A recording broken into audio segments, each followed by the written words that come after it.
Kwizera gukiza TV, urubuga rwa gikristo aho usanga ijambo ry'Imana rihindura ubuzima. Ntugende udakoze subscribe.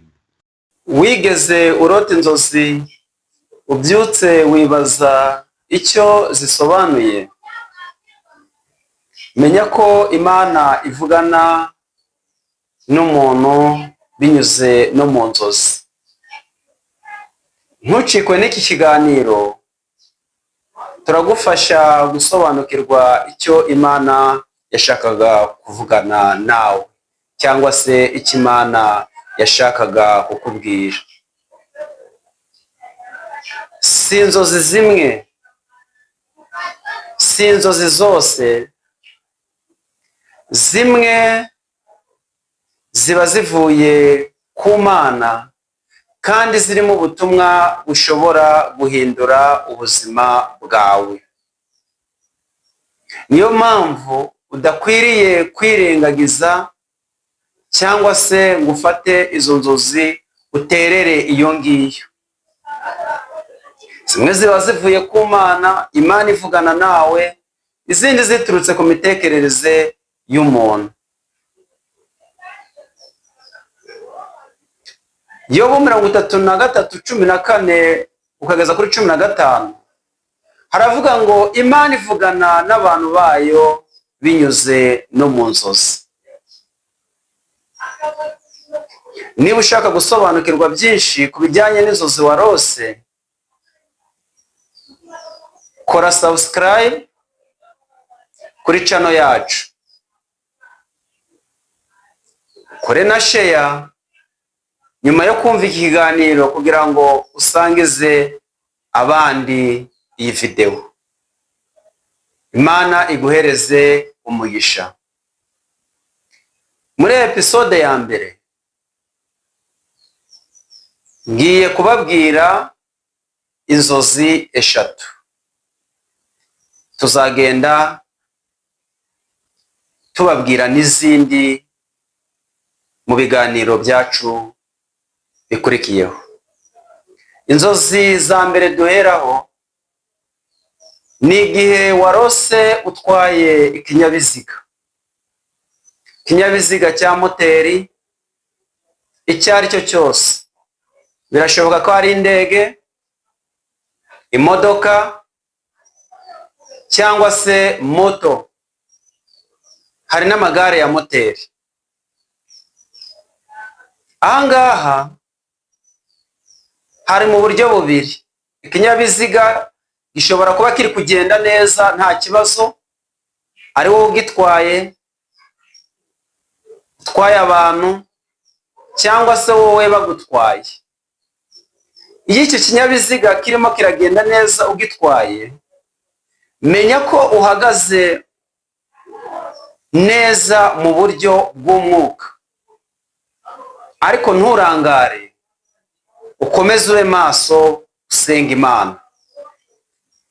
Iterambere ryawe ry'umwuka riba rihagaze neza, ubuzima bwawe, imibanire yawe n'Imana ibimeze neza. Iyo utwaye abantu, menya ko witeguye, Imana ibikumenyesha ko ugiye kuba umuyobozi. Tangira witegure ko ugiye kuba umuyobozi.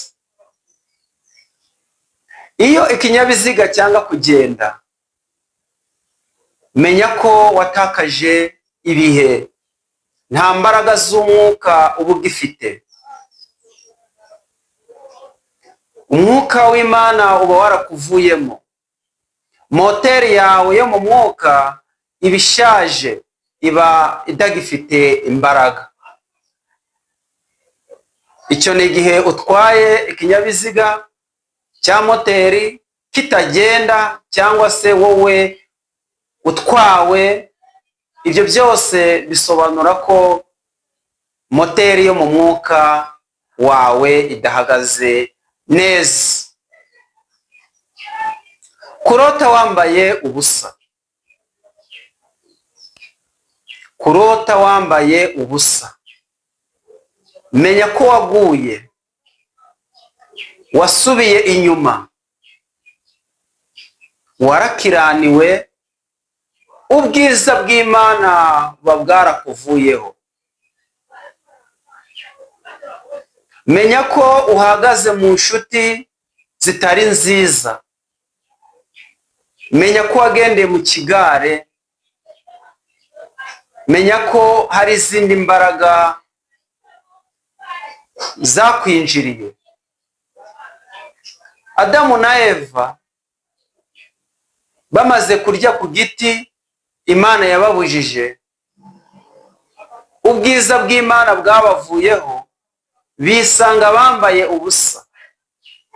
Niba wararose wambaye ubusa, menya ko wagize intege nke, wasubiye inyuma, waguye, wongere ushake Imana.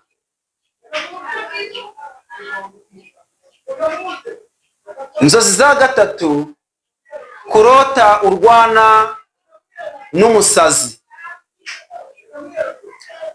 Ahangaha urwana n'umusazi akakunesha cyangwa se wowe ukamunesha. Kurota urwana n'umusazi bivuga ko wacanganyikiwe mu bwonko, mu mutwe, mu ntekerezo, waracanganyikiwe. Cyangwa se hari ibiba bije kugucangayikisha. Ibigeragezo biba bigiye kuba byinshi kuri wowe.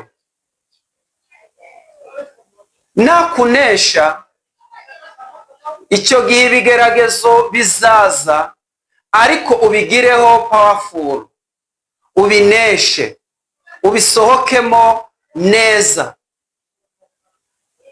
Ariko wowe nubinesha, nunesha uwo musazi, uzamenye yuko ugiye gucanganyikirwa cyane.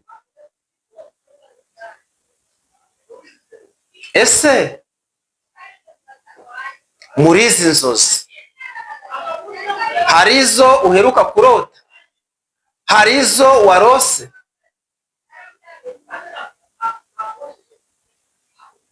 Komeza ukurikirane iki kiganiro neza, ukirangize, wumve koko niba hari inzozi nawe warose tuvuze muri iki kiganiro. Nawe izo warose tukaba tutakizivuze mu kiganiro gikurikiyeho, we kora subscribe gusa. Mu kiganiro gikurikiyeho muri episode ya 2 cyangwa se ya 3, nawe tuzakubwira ubusobanuro bw'inzozi warose. Yesu abahereze umugisha. Kwizera Gukiza TV, urubuga rwa Gikristo aho usanga ijambo ry'Imana rihindura ubuzima. Ntugende udakoze subscribe.